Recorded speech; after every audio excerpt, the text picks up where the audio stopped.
Bonjour tout le monde, bienvenue à ce rendez-vous bien-être. Alors, je ne sais pas si c'est tous au Québec, mais on a eu des petits pépins avec la température. Mon amie et collaboratrice Madeleine devait animer la soirée, ce sera moi. Il y a des pannes d'électricité un peu partout au Québec.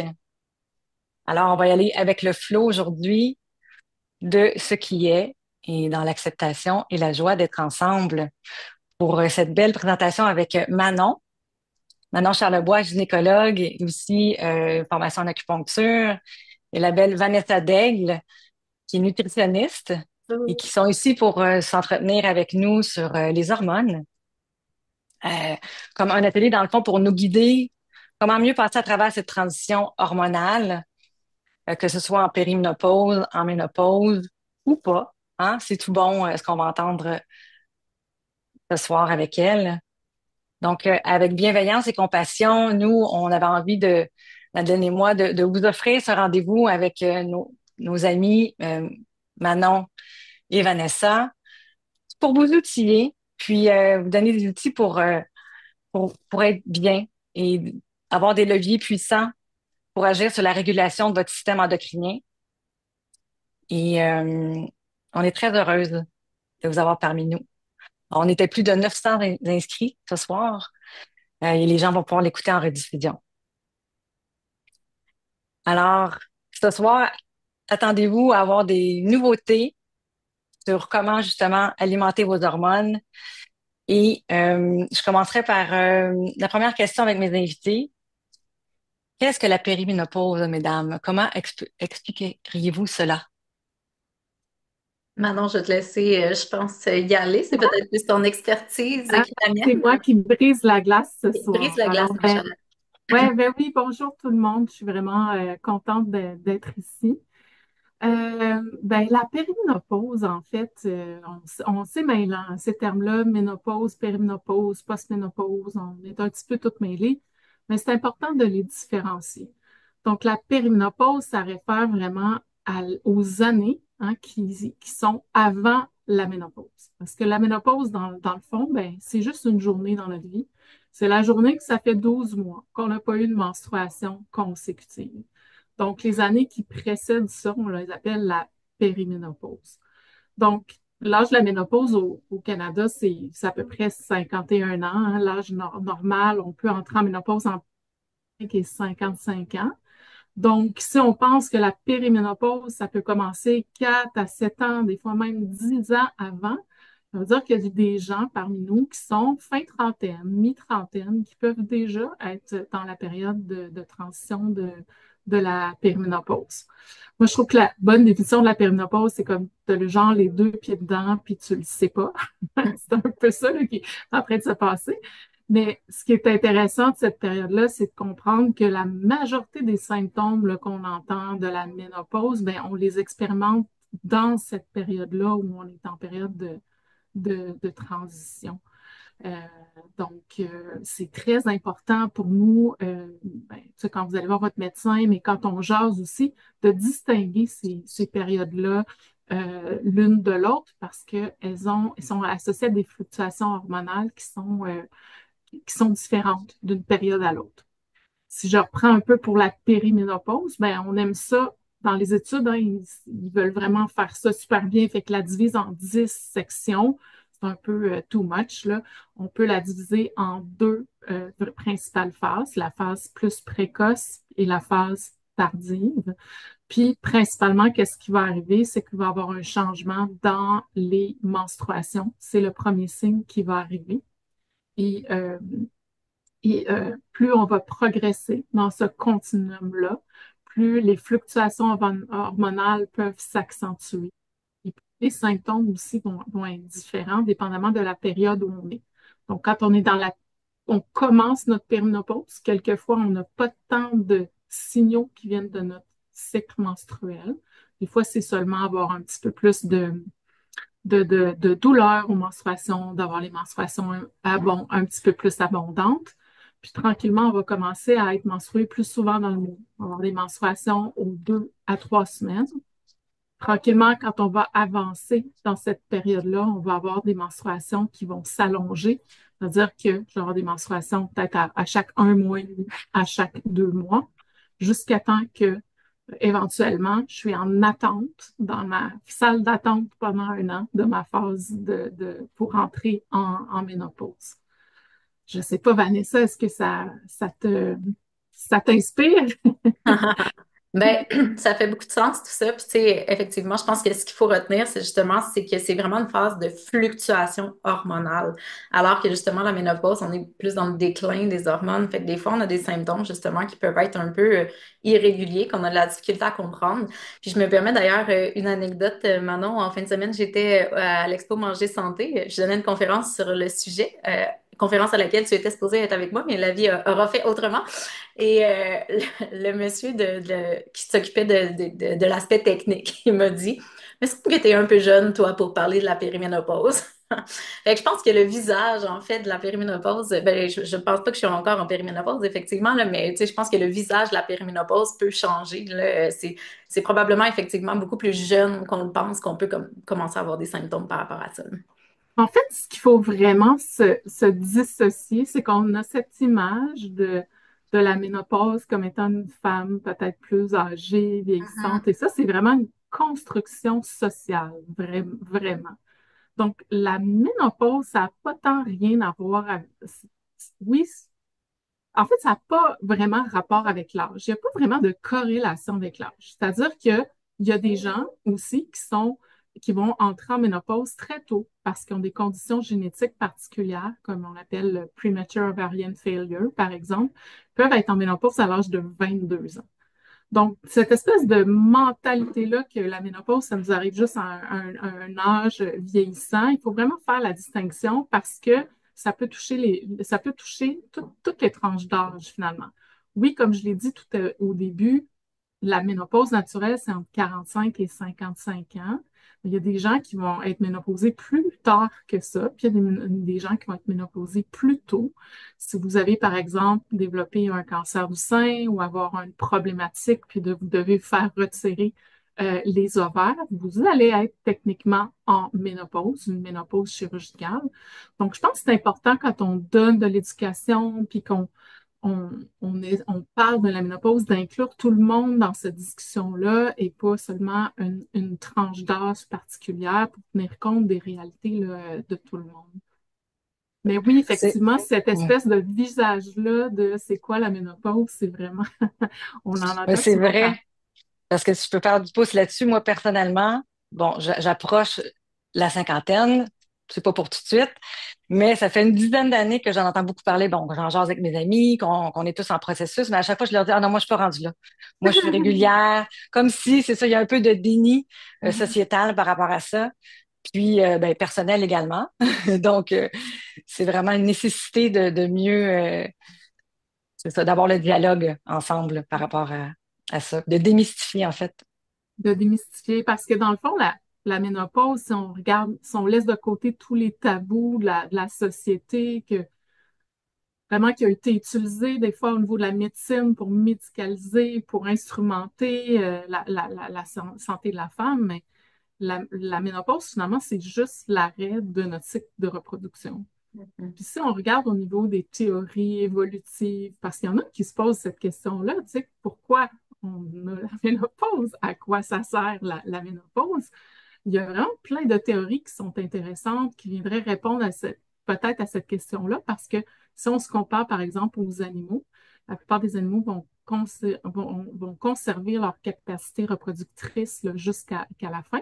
Mais on voit chez certains animaux, les chimpanzés, par exemple, ou les épaulards vont entrer en ménopause. Et c'était plus en lien avec un genre de conservation d'énergie. C'est que les épaulards, par exemple, qui ont été étudiés, se rendent compte que quand la maman était aussi la mère rentre finalement en ménopause au moment où sa fille commence à avoir des enfants. Et ça, ce que ça fait, c'est que ça réduit la compétition pour la bouffe. Puis la maman, qui devient la grand-maman, devient un personnage très important dans cette famille-là pour orienter où sont les stocks de poissons. Fait que cette espèce de passage-là vers le ménopause, en fait, elle va favoriser sa propre survie.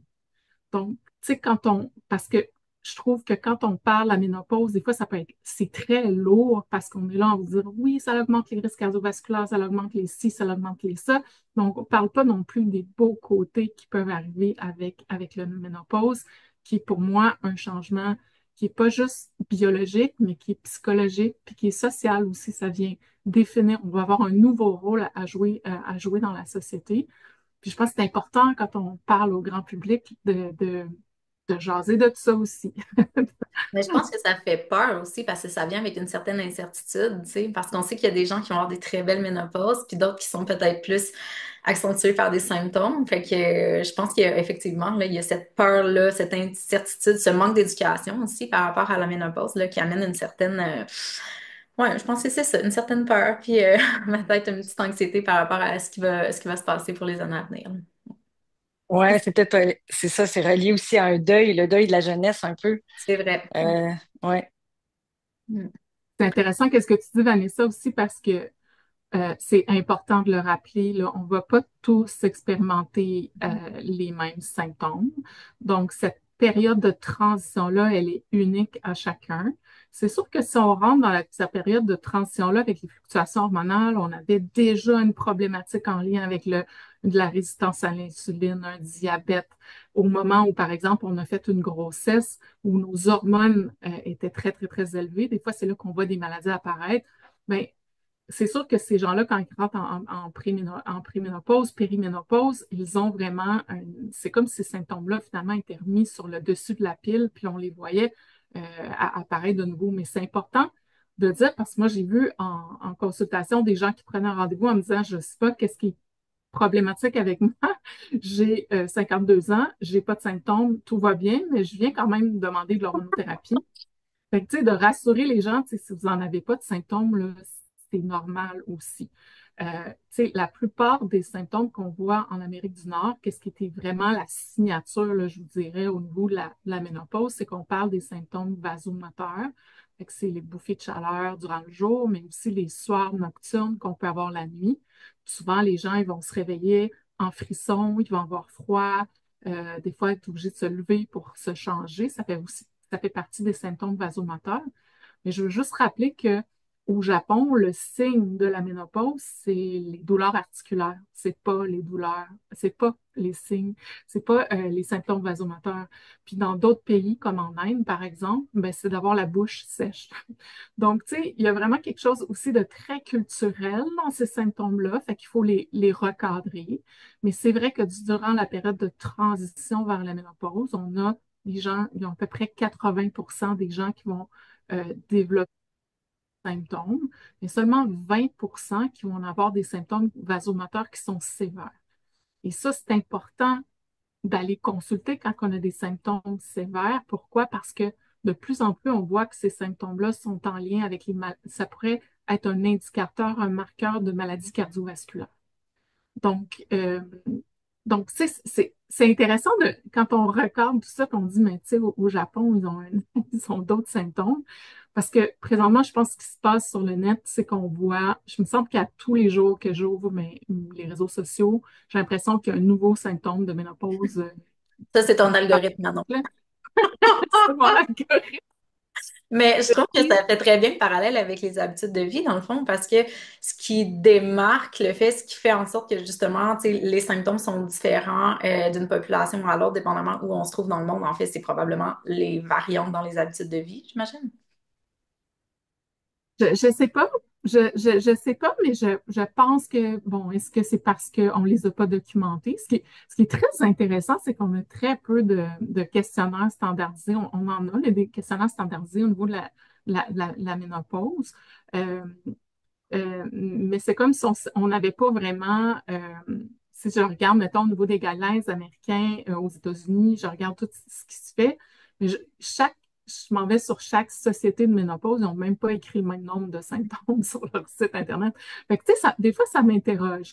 Puis je trouve ça, c'est normal, dans le fond, d'avoir plein de symptômes variés parce que les hormones sexuelles, ben, ça l'affecte tout, là. Tu sais, le cerveau, les os, la santé cardiovasculaire, les tendons, les os, tu sais, ça l'affecte tout. Donc, c'est normal de retrouver une amplitude plein de symptômes à ce moment-là.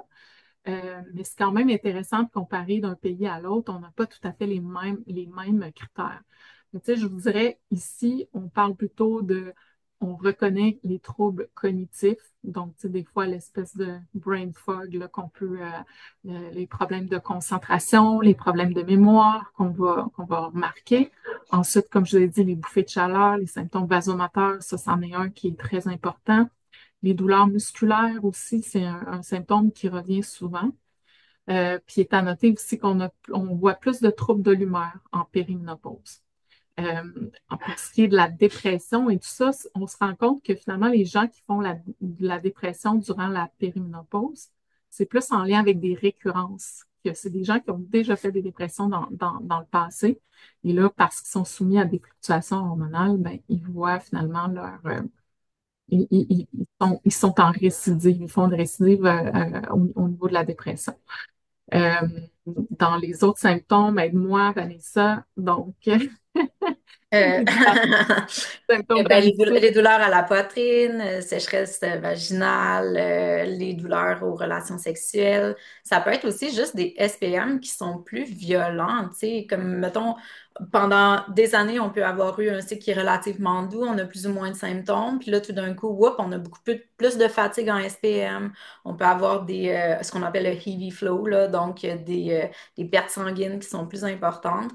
Tu sais, je tiens à dire aussi que je trouve que c'est super important de souligner les symptômes de la ménopause, de la périménopause, parce que, tu sais, toi puis moi, maintenant, on fait de la clinique quotidiennement, puis j'ai l'impression que les gens le savent pas. Donc, tu sais, on associe beaucoup la ménopause, périménopause aux bouffées de chaleur, aux troubles de l'humeur, ça, comme on le sait, là, je pense que c'est très caractérisé, là, très caractéristique. Mais pour le reste, tu sais, justement, comme tu as nommé les douleurs articulaires, les troubles de mémoire, les gens ne savent pas que ça peut être associé à ça, puis souvent ils s'inquiètent alors qu'il y a une certaine peut-être normalité, tu sais, je veux pas dire évidemment aller consulter si vous en avez, là, c'est peut-être pas ça, mais tu sais, je pense que c'est important de le dire parce que je pense qu'il y a beaucoup de symptômes qui peuvent être associés à ça, qui sont peut-être pas connus, effectivement. Ben, personnellement, j'ai expérimenté moi, à plusieurs reprises des boosts d'hormones. Puis j'ai pas eu ça avant nécessairement avec mes menstruations régulières. C'est vraiment depuis, je dirais, les derniers 6 mois, là, j'ai des gros boosts d'hormones. L'énergie qui à revendre. C'est un beau problème. En fait, Un c'est pas un symptôme problème, intéressant. c'est une excellente nouvelle. Oui, c'est ça exactement. Mais je me demandais si c'était reconnu comme étant un symptôme ou c'est rare, je sais pas. Ouais. Ben, vas-y, madame. Non, mais les variations d'énergie sont normales dans un cycle menstruel. Mais ce qui se passe en périménopause, c'est pourquoi on rentre en périménopause, en fait. Tu sais.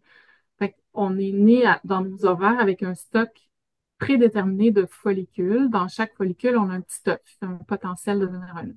Puis au courant de toute notre vie, donc contrairement aux hommes qui vont produire des spermatozoïdes toute leur vie, nous, on a un stock défini à la naissance, puis on va l'écouler toute notre vie.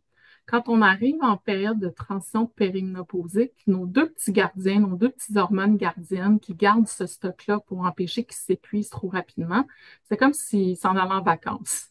Fait que la tête est en mesure maintenant, en périménopause, de dire, hey, je peux recruter plus de candidats dans mes ovaires pour faire mon cycle menstruel. Et ça, ce que ça fait, c'est que ça génère beaucoup d'estrogène parce que chaque follicule a le potentiel de générer de l'estrogène. Donc, dans un cycle normal, on a généralement, dans la première partie du cycle, on génère beaucoup d'estrogène. Dans la deuxième partie du cycle, on va générer de la progestérone. Puis en bout de ligne, ben, les deux s'équivalent un petit peu comme le yin et le yang.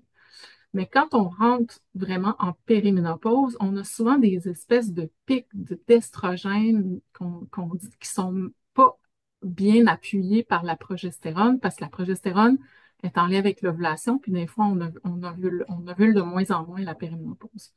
Donc ça, ce que ça fait, ces fluctuations hormonales-là, qui sont vraiment caractérisées vers le début de la périménopause, euh, Parce que c'est ça que tu disais, Mélanie, tu sais, ça fait pas très longtemps que tu as remarqué des symptômes dans ton cycle menstruel, qu'on se dit, ah, peut-être que tu es en début de périménopause.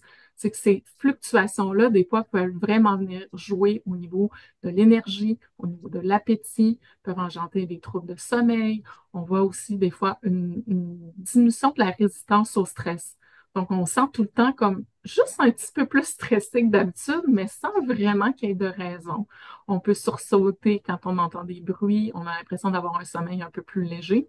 Et ça, c'est vraiment dû aux fluctuations là, qui sont là, puis qui changent de mois en mois. Donc, le recrutement des follicules va vraiment changer de mois en mois. Puis malheureusement, mais comme on n'est pas une switch on-off, ben, cette espèce de transition-là d'épuisement, ben, elle peut s'allonger des fois sur plusieurs années. Et c'est, comme je disais au début de notre conversation, c'est à ce moment-là qu'on retrouve le plus de symptômes là, dans la période de périménopause. Mhm. Puis c'est pas parce que j'ai des menstruations régulières nécessairement que je suis pas en périménopause. C'est pas relié directement. Non, c'est C'est ça, ça. parce que si on allait vraiment fouiller puis on regardait au niveau de la réserve ovarienne, probablement qu'on trouverait quelques petites choses. Mais ton point est intéressant. Est-ce que quand on a des menstruations régulières, on a nécessairement une ovulation? La réponse est non. Euh, pour avoir pour avoir des signes pour regarder si on a des signes d'ovulation. Les signes d'ovulation, on voit la glaire cervicale qui va changer. Des fois, on peut sentir l'ovulation. S'il y en a certaines femmes qui ont un petit pincement au niveau du bas-ventre, au niveau de l'ovulation. Il peut y avoir un pic dans la libido aussi, le désir sexuel. Donc, avoir un cycle menstruel régulier sans avoir de signes des fois d'ovulation, ça peut être trompeur. Ça peut nous faire penser qu'on ovule, alors que dans la période de périménopause, on commence à accumuler des mois où il n'y a pas nécessairement d'ovulation. Très intéressant. Puis ça serait quoi vos aliments clés pour nous aider justement à passer au travers ces fluctuations-là? Les aliments clés. Oui, les aliments clés. Ben, je pourrais peut-être commencer avant de vraiment jaser des aliments clés, tu sais, juste faire le lien justement entre l'alimentation puis l'équilibre hormonal ou le bien-être en fait en phase de fluctuation hormonale. Tu sais, l'alimentation peut avoir un lien direct puis un lien indirect, selon moi, avec les hormones. En fait, on peut avoir un lien directement via avec ben, les nutriments qu'on va ingérer puis leur potentiel dans le fond et leur rôle sur la santé hormonale. Fait qu'on sait notamment que les protéines vont être super importantes pour les réserves ovariennes. On sait notamment que les bons gras sont super importants. Il y a certains minéraux là, qui sont vraiment ciblés aussi, comme le magnésium, le zinc, la vitamine D, le calcium. Le calcium, là, c'est un des nutriments, en fait, pour lequel le lien est le plus documenté en lien avec les hormones féminines et je pense que c'est un peu sous-estimé dans le sens qu'on se préoccupe peu du calcium. On a comme l'impression que si on mange, tu sais, deux, trois portions de produits laitiers, on mange du yogourt, on prend un morceau de fromage, nos apports en calcium sont adéquats. Par contre, tu sais, c'est vraiment pas nécessairement le cas là, pour le calculer régulièrement chez des clientes. Là, ça prend quand même beaucoup de calcium pour combler ses besoins qui augmentent aussi en phase de périménopause et à ménopause. Donc, quand même intéressant là, de se poser la question de s'y intéresser peut-être. Tu sais, oui, il y a les produits laitiers qui sont des sources de calcium, mais il y a aussi les substituts, il y a les légumes verts, les amandes, le tofu, par exemple. Donc, ça peut faire une différence. Puis, avoir les bons taux de calcium, magnésium, vitamine D, par exemple, c'est vraiment associé justement à une diminution des symptômes de SPM. Puis tantôt, on voyait que les symptômes de SPM, ils étaient plus élevés justement en période de périménopause. Donc, ça peut faire une différence. Donc, d'une part, comme je disais, on a comme le lien directement avec le lien des nutriments sur l'alimentation. Puis, d'un autre côté, on a, selon moi, ce qui est encore plus important, en fait, c'est le lien qui est un petit peu plus indirect avec l'alimentation, c'est-à-dire, ben, ce qui va faire en sorte que toutes nos fonctions vont se dérouler adéquatement, puis ça va venir supporter le métabolisme endocrinien. C'est-à-dire qu'on a souvent pour réflexe d'aller un peu étudier ou analyser les systèmes un peu de manière isolée, alors qu'au final, ils fonctionnent tous les uns en synergie finalement, là, les uns avec les autres. Donc, la première chose que j'ai envie d'adresser, c'est la santé digestive. Donc, les gens sont peu au courant, mais en fait, si on a une santé digestive qui est perturbée, si on a un microbiote intestinal qui est perturbé, ben ça crée une dysbiose, puis cette dysbiose-là, elle peut vraiment venir perturber l'équilibre hormonal via différents mécanismes. Donc, par exemple, là, on sait qu'au niveau du microbiote intestinal, il y a un groupe de bactéries là, qui s'est même prévalu le nom, en fait, d'estrobolome, là. Ça se trouve à être toutes les bactéries intestinales, en fait, qui ont un impact sur le métabolisme, l'excrétion ou la réabsorption en fait des estrogènes. Et on sait que justement, si notre microbiote intestinal ben, il est perturbé, ben, ce groupe de bactéries-là peut être perturbé. Donc, l'absorption, l'excrétion de l'estrogène peut être perturbée. Et comme on disait tantôt, ben souvent, ce qui nous amène des symptômes en périménopause, ça peut être justement l'écart entre l'estrogène et la progestérone. Donc, si notre microbiote est perturbé, puis qu'au final, ben, on se ramasse à avoir des taux d'estrogène qui sont à la hausse à cause de ce déséquilibre-là, ben, ça va aller accentuer les symptômes. Donc, je dirais, la santé digestive, c'est super important de l'adresser. Si on a des troubles digestifs, tu sais, des fois, j'entends tellement souvent, excuse-moi, j'ai vraiment le réflexe d'accepter tout le monde à chaque fois que je les vois. Donc, si on a des troubles digestifs depuis un moment, tu sais, souvent, j'entends en clinique justement, ah, ben, tu sais, moi, quand je mange ça, j'ai mal au ventre, ou tu sais, j'ai régulièrement, mettons, de la constipation, ou à l'inverse, un transit accéléré.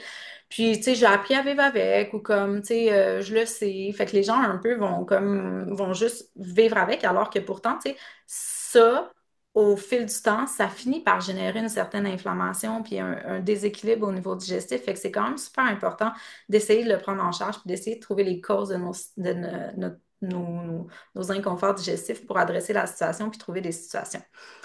Il y a aussi tout ce qui est santé métabolique, donc la résistance à l'insuline, l'obésité, c'est des sujets qui peuvent être délicats, mais si notre métabolisme énergétique est perturbé, ben, ça va avoir un lien direct aussi avec notre équilibre hormonal.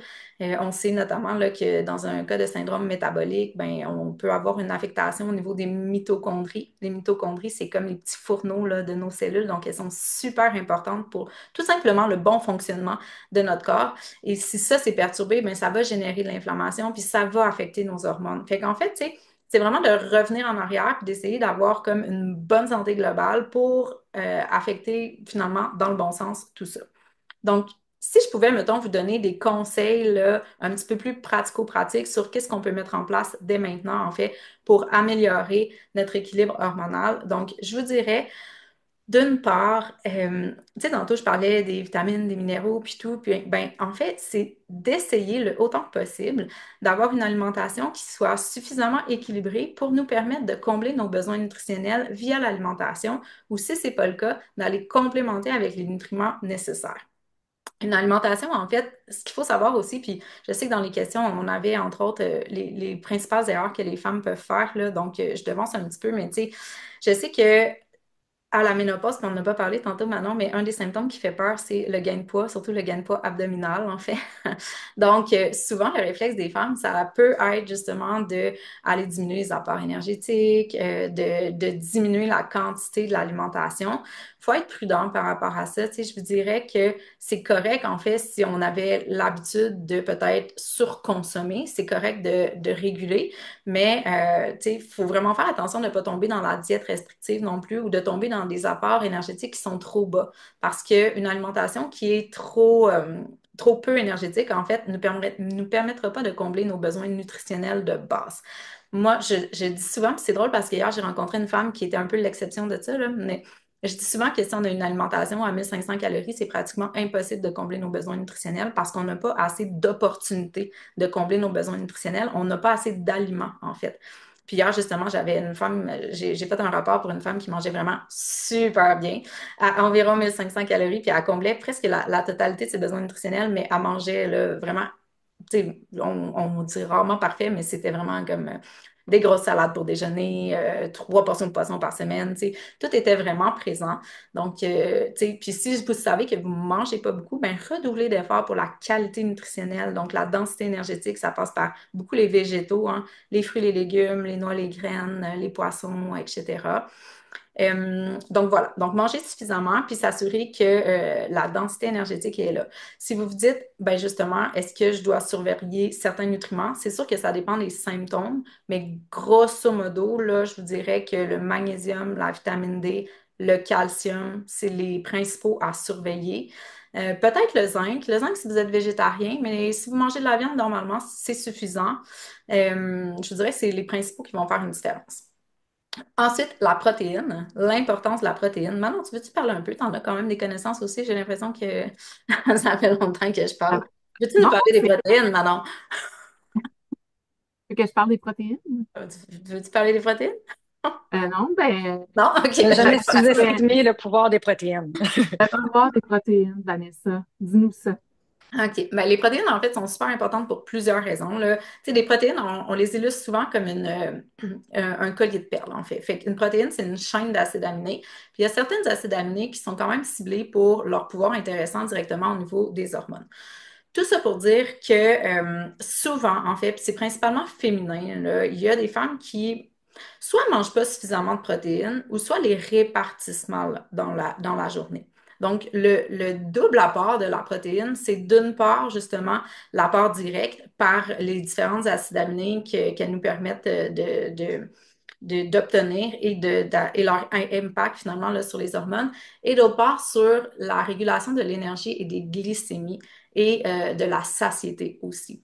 Tu sais, les protéines, j'ai l'impression que c'est vraiment un nutriment un vedette un peu, là. Tout le monde capote sur la protéine. On aime la protéine parce qu'on sait qu'elle a un impact sur la composition corporelle, puis la composition corporelle, ben, c'est une préoccupation de bien des gens. Donc, si je dirais une recommandation qui est particulièrement importante, c'est de débuter la journée avec un déjeuner protéiné. Ça, c'est quelque chose qui fait défaut chez plusieurs personnes. Culturellement, on a quand même appris à consommer des déjeuners qui étaient plus riches en glucides, hein. Le pain, le griot, les céréales, les gaufres, les fruits, les crêpes, tu sais, tout ça est quand même très riche en glucides. Et malheureusement, tu sais, les glucides, ben, ils peuvent faire, surtout s'ils sont raffinés, vont faire augmenter rapidement notre glycémie, donc notre taux de sucre dans le sang. Après, il va rechuter rapidement, donc on a des plus grandes fluctuations. Ça impacte l'énergie, on a faim plus rapidement aussi. Puis à la longue, ben, ça peut finalement fatiguer notre système puis mener vers une résistance à l'insuline qui, elle, aurait un impact néfaste sur les hormones. Déjeuner protéiné, mesdames, mettons Manon, là, Mélanie, là, si je vous demande qu'est-ce qu'on pourrait manger comme déjeuner protéiné, y a-t-il des choses qui vous viennent en tête? Ben, c'est une bonne question. Justement, j'allais te dire, on surestime le pouvoir des smoothies, mais c'est pas nécessairement extraordinaire un smoothie le matin, là. C'est plein de glucides, justement. Si on met des fruits congelés, non. Bon, je suis pas nutritionniste, là, mais je connais quand même assez la base. C'est bien la base. Et ben, si on ajoute des protéines aussi, je pense que ça fait des mix au niveau digestif qui sont pas nécessairement positifs pour la digestion, justement. Ben, je suis contente Euh, que tu dises ça parce que je ne suis effectivement pas une grande fan de smoothies. Je trouve qu'effectivement, même si on essaye de diminuer le sucre, on dirait que quand on boit, je sais pas pourquoi, prenez les mêmes ingrédients, mangez ou mélangez pour boire, on dirait que vous allez avoir besoin d'une dose de sucre qui est plus importante si vous le mettez en smoothie. Puis, tu sais, pour en avoir calculé les valeurs nutritives de smoothie, là, ça peut rapidement devenir une bombe de sucre puis de glucides, effectivement. Puis c'est difficile d'aller chercher assez de protéines. Je pense que tu avais quelque chose à ajouter maintenant. Non, mais c'est juste que ça m'a fait penser tout à l'heure quand tu parlais de répartir les protéines dans la journée. Je trouve Mhm. ça quand même très intéressant parce que moi, j'entends souvent en clinique des gens qui me disent, je dors super mal, je me réveille, je sais pas pourquoi, j'ai pas l'impression que je suis stressée, j'ai des bonnes habitudes et tout ça. Mais ils se réveillent en plein milieu de la nuit, puis là, ils réalisent qu'ils ont eu chaud, ils avaient des frissons. Et quand on regarde, quand on fait un petit récapitulatif, on regarde qu'est-ce qu'ils ont mangé dans la journée. Souvent, le repas du soir a été pris des fois tardivement avec de l'alcool. On avait beaucoup de glucides dans ce repas-là. Et là, ce qui se passe en période de périménopause, des fois, c'est que notre relation avec le glucose, elle devient un petit peu plus compliquée. Et on peut faire des hypoglycémies dans le milieu de la nuit qui donnent effectivement aussi des bouffées de chaleur qui peuvent, tu sais, qui peuvent être interprétées comme des problèmes hormonaux. Fait que moi, quand vous dites tantôt, c'est quoi les erreurs à éviter, tu sais, moi, j'en parle souvent de ça. Le repas du soir, peut-être un petit peu plus léger, mais les protéines, les fibres, les protéines, les glucides complexes doivent être au rendez-vous. C'est sûr que si on se fait un souper, les gens d'habitude le remarquent aussi là, dans la quarantaine, ils me disent ben, je suis sortie hier soir, j'ai mangé un gros spaghetti, un gâteau au chocolat, puis 3 verres de vin, puis j'ai pas dormi de la nuit. 3 verres de vin, là, rendu Mais, dans la quarantaine, c'est mais mortel. les gens le remarquent, le métabolisme de l'alcool aussi change dans la quarantaine, et ça vient amplifier certains symptômes là, qui sont déjà là de base là, avec les fluctuations hormonales. Ouais. Puis j'ai envie de dire, là, aussi, juste faire un petit bout de chemin par rapport à ce que tu dis, parce qu'il y a peut-être des gens qui se prennent des notes, là, puis qui écrivent un petit souper léger, là, puis qui vont se faire une petite soupe et une salade, mais attention aussi, parce que le danger, dépendamment à quelle heure vous soupez, là, le danger, c'est de vous dire, faut que je mange un souper léger, puis là, vous vous ramassez à souper léger comme à 17h30, 18h, puis à 9h, vous vous meurez de faim, puis là, vous en allez vous coucher. Fait que là, vous allez ajouter un snack. Les snacks qui souvent sont peut-être plus sucrés puis tout. Fait que trouvez votre juste équilibre. En fait, oui, plus léger, je suis bien d'accord, mais pas trop léger non plus. Non, Parce non, que c'est c'est ça. pas mieux si finalement, vous avez faim à 9 heures puis que vous mettez à snacker parce que justement, vous avez trop mangé léger. Parce que Ou moi, ajouter quelques noix, tu sais, juste des Ah petits ouais, cachous pour justement le niveau protéines, là. clairement. c'est rare qu'on voit quand même souvent les gens qui, en voulant perdre du poids, parce qu'ils ils continuent à faire le même exercice, ils ont les mêmes habitudes de vie qu'ils faisaient il y a 10 ans, 15 ans, ils disent, ben là, je suis en prise de poids. La première chose qu'ils font, c'est couper dans leur assiette, mais souvent, ils ne coupent pas nécessairement les bonnes choses. On se ramasse des fois avec plus de fluctuations au niveau de la glycémie. Et qui accentue les symptômes que si on avait bien réparti dans notre journée pour vraiment, comme Vanessa a dit depuis le début, là, combler nos besoins de base. Ouais. Donc, mettons qu'on revient au déjeuner protéiné, qu'on s'est un petit peu écarté. Donc, on a dit ce qui était peut-être pas la meilleure idée, mais qu'est-ce qui serait donc une bonne idée, mesdames? Ben, moi, Dis-moi ce que tu manges pour maintenant, pour déjeuner qu'est-ce que je maintenant. mange? Je Qu'est-ce mange que tout le tu temps la manges? même On veut affaire. tout Ouais. savoir. Qu'est-ce qu'un docteur mange pour déjeuner? Ben, moi, je tolère pas la lactose. Fait que j'achète les produits. J'achète un yogourt, amande, quelque chose qui a beaucoup de protéines dedans. Puis je rajoute, je me suis fait un mélange chanvre, chia, graines de lin que je mets toujours en. Puis là, ben, après ça, je vais varier. Je vais rajouter quelques fruits, des fois des noix ou des fois des granolas. Puis, tu sais, c'est pas mal mon déjeuner de base. J'espère que c'est correct devant tout le monde, là. Ben, c'est correct, mais le yogourt végétal, s'il est protéiné, t'es chanceuse parce qu'ils sont pas tous protéinés. Faut bien les magasiner quand Oui, même. il faut bien les. Ouais. Ouais. Puis toi, Mélanie, qu'est-ce que tu manges pour déjeuner? Ça varie. J'aime beaucoup. J'ai un petit dada pour le pain sans gluten avec un beurre de noix, des bananes. Ça, c'est mon petit péché mignon. Euh, Parfois avec un café avec des champignons fonctionnels. Donc, ça, c'est mon petit dada aussi. Et j'alterne, c'est ça, des fois, je me fais c'est des prêts à manger, là, un peu avec des graines de chia, granola tu sais, qu'on met overnight, là. Voilà, cru, voilà. Euh, Mhm.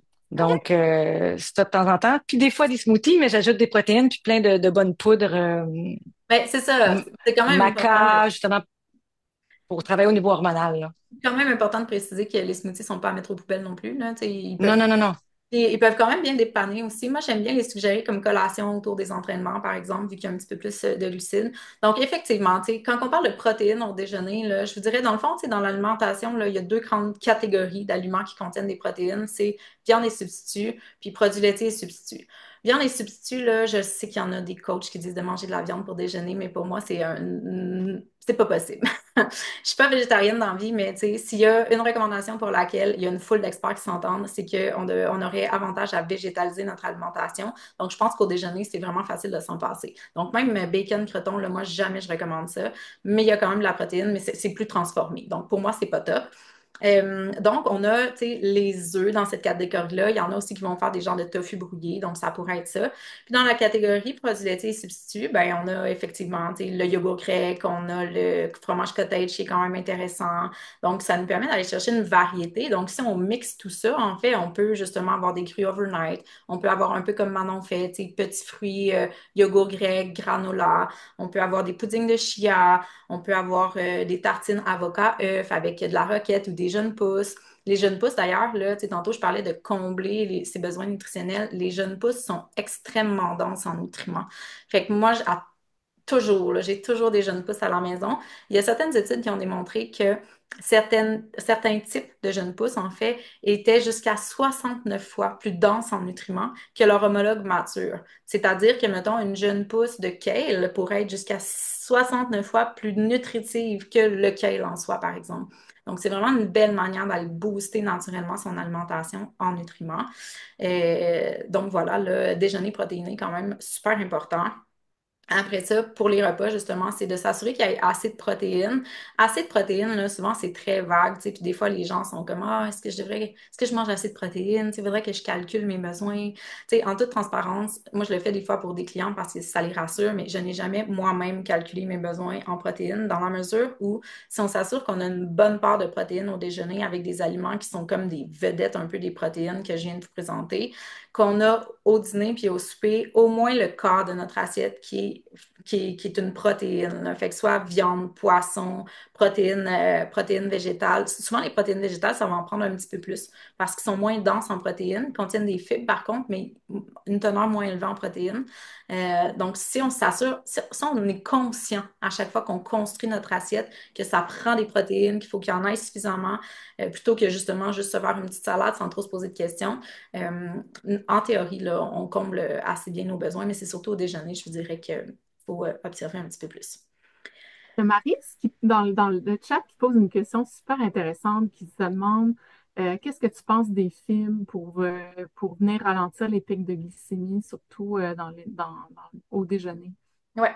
Ben, les fibres sont très efficaces, en fait, pour aller ralentir les pics de glycémie. Là, je vois qu'il est marqué, entre parenthèses, graines de lin de chia. C'est effectivement des aliments qui sont riches en fibres. Je vous dirais, par contre, tu sais, le bémol, dans le fond, c'est vraiment juste que ce que j'observe chez certaines personnes, c'est que on dirait qu'on veut trop, là. Puis là, on met, tu sais, des graines de lin, des graines de chia, des graines de chanvre, des amandes, puis tout. Tout ce qui est noix et graines, là, c'est vraiment super nutritif. Mais c'est aussi de la matière grasse. Donc, dès qu'on est dans la matière grasse, tu sais, chaque gramme de protéines, chaque gramme de glucides, on a 4 calories. Chaque gramme de matière grasse, on a 9 calories. Fait que dès qu'on est dans la matière grasse, ça va assez vite avec les calories. Donc, à trop vouloir, justement, mettre des fibres, des fois, on se ramasse aussi à avoir des repas qui sont pas mal plus dense en calories qu'on pourrait le penser à cause de la surutilisation, mettons, de ces aliments-là. Fait que les fruits et légumes, c'est aussi des aliments qui sont très riches en fibres qui peuvent être utilisés. Les grains entiers, les flocons d'avoine, par exemple. Fait que voilà, pour la réponse à la question. C'est vraiment intéressant. J'aimerais ça, moi, Vanessa, qu'on revienne juste un petit rewind par rapport au microbiote, Oui, parce que pour le démystifier aussi, parce que c'est pas tout le monde qui sait quoi faire pour bien l'entretenir, l'équilibrer. oui. Bon, les probiotiques sont à la mode, mais les prébiotiques sont à ne pas sous-estimer. Moi, j'en mange beaucoup à travers le kimchi, mais à part le kimchi, dans quoi on peut retrouver ça? OK, bon, ben je reviens à la base, justement, comme le microbiote intestinal. Fait que microbiote intestinal, si vous savez pas c'est quoi, c'est comme toutes les bactéries qu'on a dans notre système digestif. Ben, il y a plusieurs microbiotes, là, mais nous, on s'intéresse principalement au microbiote intestinal. Puis on a plus de bactéries qu'on a de cellules dans l'ensemble de notre corps humain. Donc, c'est un monde en pleine effervescence.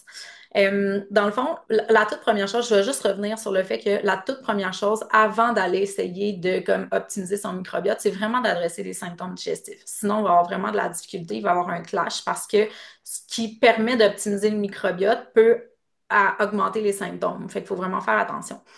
La chose number one, ben, il y a deux priorités au niveau du microbiote intestinal, là, vraiment, là. D'une part, les fibres alimentaires, donc sujet peu sexy. On dirait que les gens, justement, ont trop longtemps associé les fibres. Là, on commence à être plus éduqués, là, mais trop longtemps associé les fibres au transit. Les fibres, c'est pas juste le transit, là. Les fibres, c'est la glycémie, justement, c'est la régulation du cholestérol, dans le fond, c'est la nourriture pour notre microbiote intestinal. Donc, plus on mange de fibres, plus on nourrit adéquatement notre microbiote intestinal, plus on met les chances de notre côté pour avoir un microbiote qui est sain et équilibré. Donc, les fibres d'une part. Si vous demandez c'est quoi les sources alimentaires de fibres, pensez végétaux. Tous les végétaux contiennent des fibres. Les fruits et légumes, les légumineuses, le tofu, les grains entiers, à moins qu'ils soient transformés évidemment, là, mais tous les végétaux naturellement contiennent des fibres. L'autre élément super important pour la diversité du microbiote, puis ça, je pense que c'est vraiment sous-estimé, c'est justement la diversité alimentaire. Quand on observe si un microbiote est sain, c'est encore très émergent, en fait, comment savoir si un microbiote est sain, là, au niveau de la littérature, les experts, comme, c'est encore très flou, tout ça. Mais il y a une chose qui se démarque. C'est que si on veut savoir si quelqu'un a un microbiote qui est sain, on va observer la diversité de bactéries qui s'y trouvent. Donc, ce qu'on comprend, en fait, c'est que plus une personne aurait une diversité bactérienne, en fait, plus on aurait un vaste monde qui est différent, en fait, plus on aurait un microbiote qui est sain. Et pour nourrir cette diversité-là au niveau du microbiote, il faut avoir une diversité dans notre alimentation. Donc, des fois, on est influencé aussi par des fausses croyances, par des choses qu'on reçoit des médias sociaux, de notre entourage, puis on se met à couper plein d'aliments, tu sais. Mais il faut faire attention aussi de ne pas exclure inutilement des aliments parce que la diversité est super importante. Donc, fibres et diversité. Ensuite, il y a justement les petits plus. Donc, qu'est-ce qu'on peut faire de plus là, pour aller comme booster, justement? Ben, tu as parlé des prébiotiques. Les prébiotiques, moi, j'aime les appeler comme étant les all-stars là, des fibres. Fait que les prébiotiques, pardon, c'est des fibres.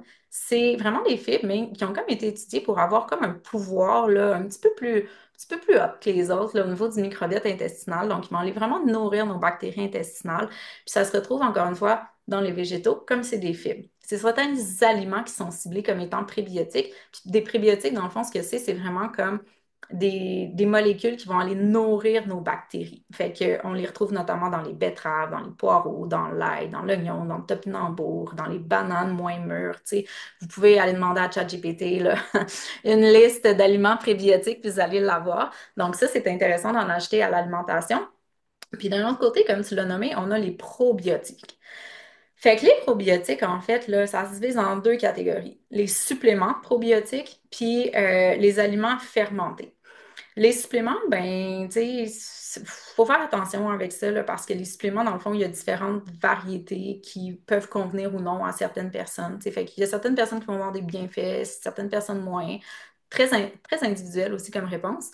Puis, au niveau des aliments probiotiques, honnêtement, là, c'est vraiment un défi d'intégrer ça à l'alimentation. Là, je ne vous mentirai pas parce que la liste est quand même limitée.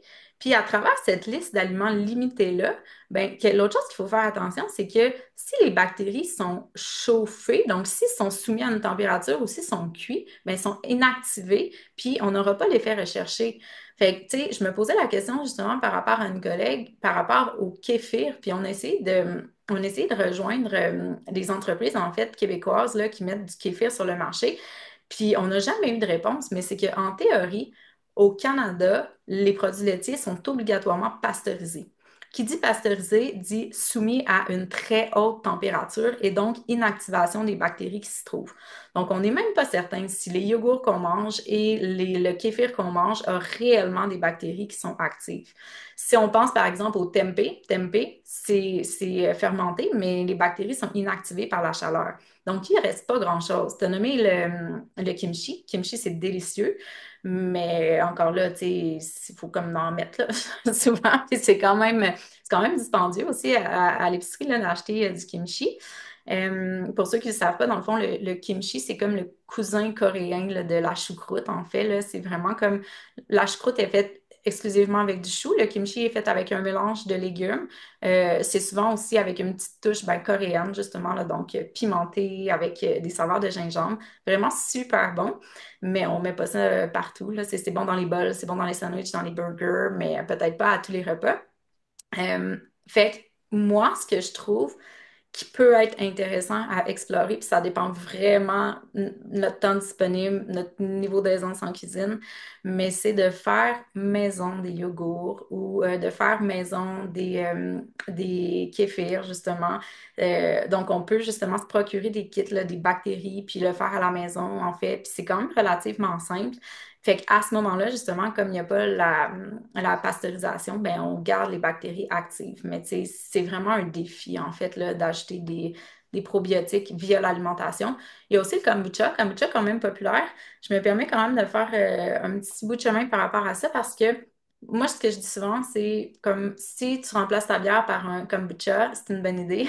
Mais si tu remplaces ta bouteille d'eau par un kombucha, c'est peut-être pas tant une bonne idée parce que ça demeure un breuvage sucré, tu sais, même s'il est fermenté. Fait que voilà. Oui, c'est ce que ma naturopathe me disait. C'est un peu une liqueur, là. C'est un anane, là.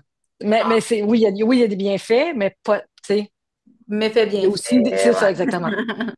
Faut Ouais, trouver l'équilibre. Mais là, le temps avance, mesdames, et je voudrais, bon, c'est ça, il y a des questions aussi dans le chat, mais je voulais savoir pour continuer dans le vif du sujet des hormones, Manon, j'imagine que ça va plus s'adresser à toi si on parle d'hormonothérapie, euh, pour, c'est ça, alimenter un peu la discussion à ce sujet. Je suis juste inspirée par tout ce que Vanessa vient de nous partager. Je voulais juste vous dire, Euh, s'occuper du microbiote intestinal, ça commence par une bonne santé dentaire.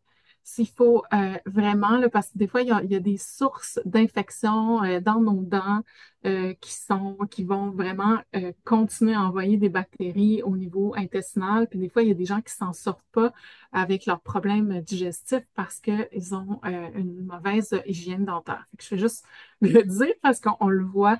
On le voit quand même dans les études, fait que j'aime ça le rappeler de temps en temps. L'hormonothérapie, c'est un gros sujet. C'est un gros sujet. L'hormonothérapie, en fait, c'est quoi la question précise en hormonothérapie? L'hormonothérapie à large, si vous allez m'entendre pendant 4 heures, c'est vraiment un outil super important. Nous, ce qu'on avait envie de faire dans le livre que Vanessa et moi, on a écrit, c'est vraiment de dire l'hormonothérapie, effectivement, c'est un outil super important pour la période périménopause, ménopause, mais il faut le mettre, c'est comme au top de notre pyramide. Une fois que nos fondations sont solides, une fois que le métabolisme va bien, une fois que la santé digestive va bien, que le sommeil est là, l'hormonothérapie va vraiment nous aider, des fois, chez certaines personnes, à traverser cette période-là. Euh, je vous dirais, si vous êtes curieux puis que vous voulez savoir c'est quoi les indications d'hormonothérapie en septembre-octobre, je pense, 2024, ça fait vraiment pas longtemps, l'Institut national de recherche de santé a vraiment publié son guide sur l'hormonothérapie. Donc, c'est un guide, c'est facile d'accès, c'est gratuit. Et là, vous pouvez regarder pour répondre à des questions vraiment spécifiques. Par exemple, si je suis inquiète d'un cancer de l'ovaire. C'est quoi mes chances avec l'hormonothérapie classique versus avec l'hormonothérapie bioidentique? Donc, ça, déjà, quand on a des questions, là, je pense que c'est une bonne ressource là, en français à aller voir. En général, on dit si vous développez des symptômes de ménopause, principalement les symptômes vasomoteurs, l'hormonothérapie si on la commence près de la ménopause, en bas de 60 ans, semble avoir plus de bénéfices que de risques. Si, évidemment, on n'a pas de contre-indication à l'hormonothérapie. Fait que je ne vais pas nécessairement rentrer dans les contre-indications tant que ça, parce que c'est vraiment des choses qui sont très spécifiques. Mais disons, si vous avez fait un AVC, si vous avez fait un infarctus cardiaque, c'est des choses qui pourraient venir dans votre histoire personnelle, influencer la décision de débuter de l'hormonothérapie. Ça a fait des thrombophlébites, un embolie pulmonaire, ces choses-là. Vraiment des choses qui pourraient influencer la décision de donner ou de ne pas donner l'hormonothérapie. Donc, il y a l'hormonothérapie qu'on utilise en périménopause par-dessus votre cycle hormonal qui est déjà là. Donc, vous avez encore vos menstruations et on peut, en, en supplémentant en hormonothérapie, venir un peu atténuer les fluctuations pour vous aider à passer à travers certains symptômes. Par exemple, il est possible de donner seulement de la progestérone dans la période de périménopause pour aider, ça peut aider au niveau du sommeil. La progestérone, c'est une hormone qui calme. Donc, tu sais, c'est des choses qui peuvent être faites. Des fois même, on peut rajouter l'hormonothérapie sur un contraceptif. Si vous avez, par exemple, un stérilet Mirena, par exemple, et puis vous avez des symptômes de périnopause, il est possible de surajouter de l'hormonothérapie par-dessus. Puis ensuite, il y a l'hormonothérapie qu'on fait en ménopause. Donc, qui est avec des dosages qui sont différents. Euh, euh, Quand on parle d'hormonothérapie aussi, faut pas tout mettre les mêmes choses. Hormonothérapie, c'est tellement large comme terme, mais euh, il y a l'hormonothérapie qu'on parle systémique. Systémique, ça veut dire c'est généralement on la prend sous forme de gel, en timbre ou par la bouche. Donc, il va avoir un effet sur tous les organes qui va aller dans le sang. Puis, il y a l'hormonothérapie locale qui va vraiment cibler plus les tissus de la vulve, du vagin, pour traiter ce qu'on appelle le syndrome génito-urinaire de la ménopause, traiter la sécheresse vaginale, les douleurs aux relations sexuelles euh, euh, et des fois les problèmes au niveau de la vessie. Hein, donc, qui peuvent survenir quand l'estrogène est de moins en moins présent après la ménopause. Donc, il y a différentes classes d'hormonothérapie. Là, on parle beaucoup de l'hormonothérapie bioidentique. J'ai envie de vous dire que l'hormonothérapie identique est beaucoup plus facilement accessible que vous pensez. La plupart des produits sur le marché au Québec sont bio-identiques. Donc, vous n'avez pas besoin d'aller dans une clinique nécessairement spéciale pour avoir de l'hormonothérapie bio-identique. Là, c'est vraiment plus accessible que vous le pensez. Il y a encore vraiment un bénéfice à l'hormonothérapie classique qu'on utilise pour certaines problématiques là, particulières. Il reste que l'hormonothérapie qu'on dit classique, on a quand même plus de recul, on a plus d'études, on est capable de peut-être, on a quand même plus d'études, on a plus de recul. Donc, il y a vraiment ces deux types d'hormonothérapie-là. Quand on parle de bioidentique, on parle de donner la même hormone similaire à ce que nos ovaires nous donnaient.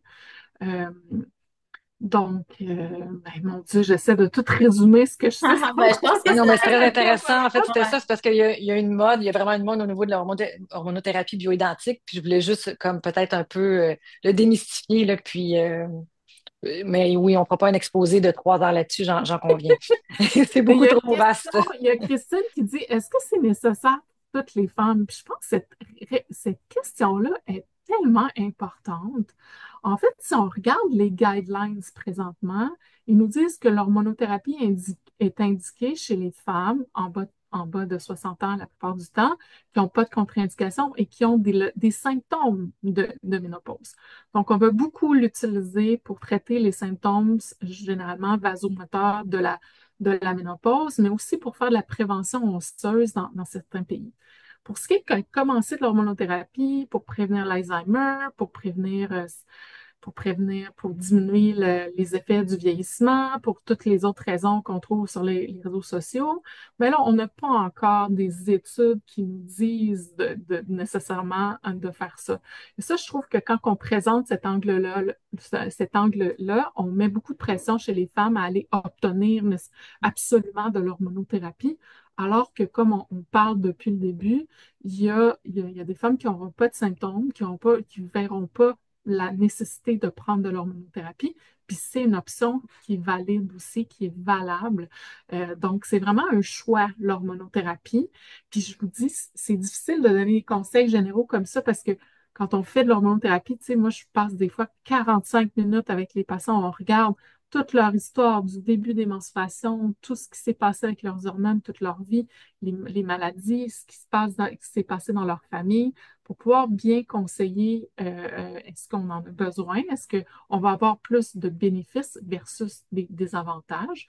Cela dit, quand on débute l'hormonothérapie, des désavantages, il n'y en a peut-être pas tant que ça. Il y a des effets secondaires, mais si on parle par exemple au cancer du sein qui nous inquiète beaucoup, on sait que dans les 5 à 7 premières années d'utilisation de l'hormonothérapie, il n'y a pas vraiment d'augmentation du risque du cancer du sein. Puis après ça, c'est qu'on n'a juste pas d'études pour nous dire, pour nous le confirmer, mais on pense que ce risque-là est légèrement augmenté, mais pas aussi épeurant là, qu'on pourrait le penser. Fait qu'il y a vraiment des avantages au niveau, on le voit au niveau cardiovasculaire, au niveau de la gestion de la glycémie, au niveau des fois des troubles qu'on utilise, les troubles pour les troubles sexuels. Mais c'est vraiment une décision qui doit être individualisée. Je pense que d'avant d'aller voir votre médecin, vous va avoir votre liste de questions avec vous pour dire est-ce que je suis une bonne candidate? Quels sont les risques dans ma situation particulière? Jusqu'à quand je devrais en prendre? Toutes ces des choses qui doivent être discutées idéalement avec votre médecin. Voilà.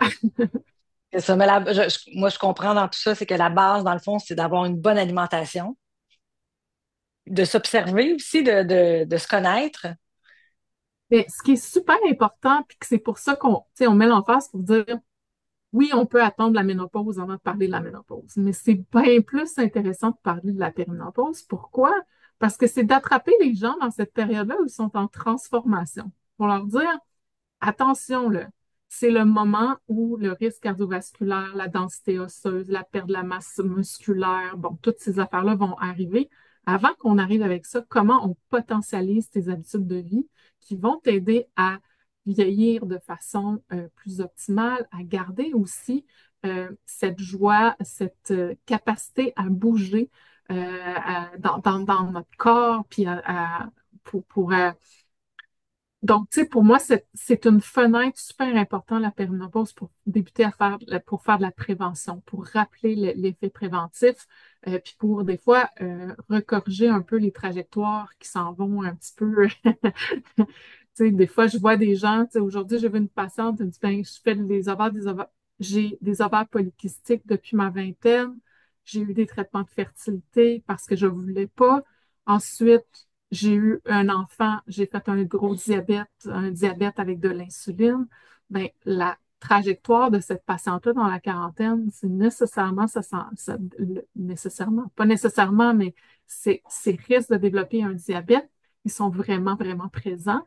Puis parce qu'il y a des fluctuations hormonales qui s'installent dans la quarantaine, des fois, c'est là qu'on voit là, que cette trajectoire-là elle s'accentue. Donc, c'est le bon moment d'agir puis de faire de la prévention au lieu d'attendre d'attendre puis d'être dans les traitements. Ouais. Bien, merci. Merci beaucoup. C'est vraiment intéressant. Puis les filles, ben moi, je suis très fière de vous avoir avec nous au sommet du yoga et du bien-être en octobre prochain. Et je pense que pas longtemps après ou avant, vous lancez un livre justement sur le sujet de ce soir, Oui, avant.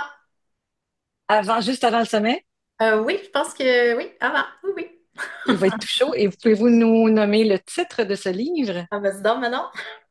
Si c'est pas un On a scoop, tellement cherché longtemps. Je sais même pas s'il Est-ce que était c'est loin. décidé? Je sais Oh non, même on va vous garder ça, pas. ce on teaser. garde le suspense. On Mais, garde tu le sais, dites-vous que suspense. ça va parler des hormones puis de l'alimentation. Fait que vous Aux devriez retrouver ça éditions dans le de site à quelque part. Ouais, c'est aux Ouais, puis dans éditions de l'Homme. Ça va se décider bientôt, là, mais c'est aux éditions de l'Homme. On va vraiment. C'est un livre qui s'adresse à tout le monde, pas nécessairement aux gens qui sont en périménopause, ménopause, mais vraiment je fais toutes les explications. C'est quoi une hormone? Comment ça agit? Qu'est-ce qui influence les hormones, mais aussi de super bonnes explications au niveau du cycle menstruel, comprendre pourquoi c'est important l'ovulation. Ça nous aide à comprendre qu'est-ce qui arrive dans la période de périménopause avec notre ovulation. Euh, Puis après ça, il y a toute la section de Vanessa qui vous explique comment précisément combler les besoins nutritionnels en macronutriments, mais aussi en micronutriments, là, les vitamines et minéraux. Donc, Il y a, Je vais juste me permettre une parenthèse là, parce que ça aussi, on en parle dans le livre, puis j'ai failli le mentionner tantôt, puis là, il y a une question justement en lien par rapport à ça. Tu sais, aujourd'hui, on vous a parlé de l'alimentation parce que c'est mon sujet d'expertise, puis je travaille avec Manon, mais l'alimentation, c'est l'un des piliers qui va vous permettre d'améliorer tu sais, vos symptômes, là, dans le fond. C'est que, évidemment, là, ça vient avec l'activité physique, le sommeil, la gestion du stress, la gestion de l'environnement. On n'a pas parlé des perturbateurs endocriniens, mais c'est un gros sujet aussi. Fait que, tu sais, si vous vous dites, mais Caroline, je mange parfaitement bien, tout est ça coche, puis j'ai des symptômes, ben peut-être que vous êtes trop stressé, peut-être que votre sommeil est perturbé, peut-être qu'il faut chercher sur un autre pilier aussi là, des habitudes de vie. Là. Oui, puis méditer, respirer, prendre le temps de respirer, justement, Non. d'arrimer son système nerveux, n'est-ce pas? Ouais, vraiment. D'ailleurs, j'ai complètement oublié, justement, par l'effet du stress, étant donné que j'ai repris la balle rapidement, j'ai complètement oublié de vous faire respirer avant d'embarquer ensemble. C'est quelque chose que je fais tout le temps. Je prends le temps de respirer avec les participants. Alors, ben, je proposerais peut-être qu'on termine en respirant plutôt qu'avoir commencé en respirant. Oui, Vanessa. Premier, Mélanie, juste te dire, dans le fond, j'avais parlé avec Madeleine, puis elle m'avait permis d'inviter la communauté, en fait, à un autre webinaire gratuit que je donne Absolument. à la fin du mois de mai. Un sujet qui est complètement différent. Là, je travaille avec une créatrice culinaire sur, ben, dans le fond, c'est des ateliers culinaires en ligne là, pour vous aider à mettre tout ça en pratique. Et c'est un webinaire avec l'été qui s'en vient sur les salades repas. Donc, comment justement les rendre assez protéinées, comment s'assurer qu'elles sont complètes, mais aussi comment être créatif. Puis pas cette année de manger de la salade parce que la salade, c'est un canevas. Là. Je suis pas en train de vous dire qu'il faut manger juste de la salade, là, vraiment pas, mais c'est un canevas, puis il y a moyen de s'amuser. Donc, je vous mets le lien là, dans les commentaires, puis je te laisse pour la respiration. Oui, ben, on pourra aussi l'envoyer le lien aux Merci participants beaucoup. avec grand plaisir. Puis, ben, c'est ça, en fait, juste pour revenir sur le sommet, vous allez être là pendant 2 heures avec nous pour nous entretenir un peu du même sujet, mais un peu plus en profondeur et en personne. Donc, merci beaucoup. Le sommet qui aura lieu du 16 au 19 octobre. Et ben, merci d'avoir participé à cette belle rencontre, ces bels échanges, ces beaux échanges ensemble. La santé, c'est vraiment un art de vivre à cultiver au quotidien, dans nos habitudes de vie, comme le disait Vanessa, avec tous les piliers qui entourent notre être et dont justement la respiration qui est un élément clé pour ma part. Alors, je vous inviterai simplement, bon, évidemment, j'espère que vous êtes déjà déposés, mais on va prendre le temps de bien sentir les ischios au sol, allonger la colonne, détendre les épaules, allonger la nuque également, puis peut-être sentir un allongement au niveau du chakra de la couronne, au niveau du haut de la tête. Sentir un léger espace d'ouverture au niveau du cœur. Pour prendre le temps de bien sentir la respiration, on peut mettre une main sur le bas du ventre, une main sur le cœur. À l'inspire, on prend le temps de bien gonfler le bas du ventre, de laisser la respiration monter jusque dans la poitrine et peut-être même jusque dans les clavicules. Et on laisse aller. Le souffle descend, nous nourrit. Inspire, on fait le plein. Expansion. Expire, on se dépose. Dernière fois ici, inspire.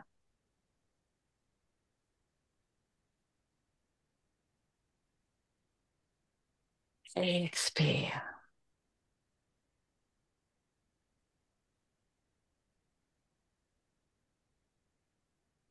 Ouvrir les yeux et amener simplement un espace de gratitude, de beau moment ensemble et au plaisir de vous retrouver sous peu. Merci encore les filles.